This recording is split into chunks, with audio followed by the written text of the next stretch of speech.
የሂሳብ ስሌቱና የህልውና ጦርነቱ።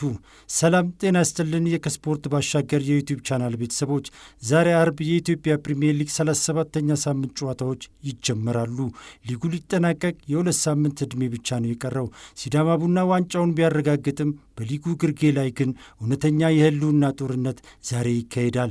ዛሬ ከስፖርት ባሻገር ሄደን የምንመለከተው የመቀሌ ሰባ እንደርታን አስቸጋሪ የሂሳብ ስሌት፣ የወልዋሎን የመትረፍ ዕድልና በታሪክ የበላይነት ያላቸው አጼዎቹ ከፈረሰኞቹ የሚያደርጉትን ታላቅ ፍልሚያን ይሆናል። አብራችሁን ቆዩ።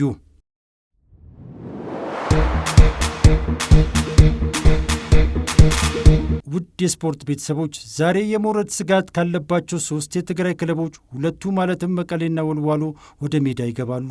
ለሁለቱም ማሸነፍ ምርጫ የሌለው ጉዳይ ነው። ነገር ግን የመቀሌ ነገር እጅግ አሳሳቢ ነው። መቀሌ ሰባ እንደርታ ዛሬ የኢትዮጵያ ቡናን አሸንፎ እንኳን ሊወርድ የሚችልበት እድል ስሌት አለ። ምክንያቱም ዛሬ እሱ አሸንፎ ወልዋሎም የሚያሸንፍ ከሆነ መቀሌ በቀጣይ ጨዋታ ቢያሸንፍ እንኳ ከፍተኛ ሊያገኘው የሚችለው 43 ነጥብ ስለሆነ ለመትረፍ አያበቃውም። መቀሌ ሊተርፍ የሚችለው አዳማ ከተማ የቀሩትን ሁለት ጨዋታዎች በሙሉ ተሸንፎ መቀሌ ዛሬና በቀጣይ ከ6 ጎል በላይ አስቆጥሮ በአንጻሩ አዳማ ላይ ጎሎች ከተቆጠሩ ብቻ ነው። ይህ ደግሞ በሂሳብ ስሌት ታምር የመጠበቅ ያህል ነው። በአንጻሩ ወልዋሎ ዛሬ አርባ ምንጭን ካሸነፈ የነ ድሬዳዋና የነ ሽረን ዕድል አጨልሞ የእሱን ህልውና በእጁ ያደርጋል።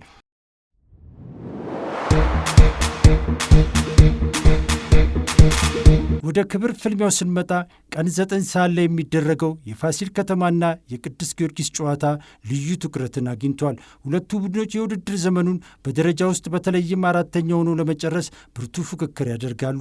በቅርብ ሳምንታት አቋማቸው ፈረሰኞቹ ባለፉት 5 ጨዋታዎች 11 ነጥብ በመሰብሰብ የተሻሉ ቢመስሉም ከስፖርት ባሻገር የኋላ ታሪካቸውን ስንመለከት ግን ግንባር ቀደሞቹ አጼዎቹ ናቸው።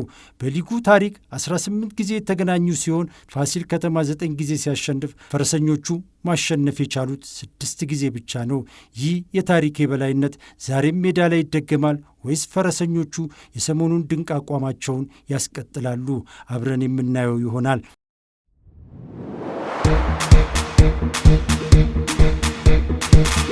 ይህ ሳምንት የኮከብ ጎል አግቢነት ፉክክሩንም ይወስናል። አቤል ያለው በጉዳት መራቁን ተከትሎ በአሁኑ ሰዓት በኩል 14 ጎል እየመሩ ካሉት ሶስቱ አጥቂዎች ሁለቱ ዛሬ ወደ ሜዳ ይገባሉ። የንግድ ባንኩ ናትናኤል ዳንኤል ከነገሌ አርሲ ጋር፣ የፋሲል ከተማው ታምራት እያሱ ደግሞ ከቅዱስ ጊዮርጊስ ጋር ይገናኛሉ። ዛሬ ኳስና መረብን ማገናኘት የቻለ አጥቂ የኮከብ ጎል አግቢነቱን በብቸኝነት መምራት ይጀምራል። ዛሬ የሚቆጠሩ ጎሎች ምናልባትም የዓመቱ ኮከብ ጎል አስቆጣሪነት ክብርን የሚያቀዳጁ ሊሆኑ ይችላሉ። ክቡራንና ክቡራት የቻናላችን ቤተሰቦች የዛሬው የ37ኛ ሳምንት መክፈቻ ጨዋታዎች እጅግ ተጠባቂ ናቸው። እናንተስ ዛሬ መቀሌ ሰባ እንደርታ ከሊጉ መውረዱን ያረጋግጣል ወይስ ታምር ይፈጥራል? በኮከብ ጎል አግቢነቱስ ታምራት ወይስ ናትናኤል? ማን ቀድሞ መረቡን በማናወጥ መሪ ይሆናል? ሐሳባችሁን በኮሜንት ላይ አጋሩን። ቪዲዮውን ላይክና ሼር ማድረጋችሁን ቻናሉንም ሰብስክራይብ ማድረጉን እንዳይረሱ።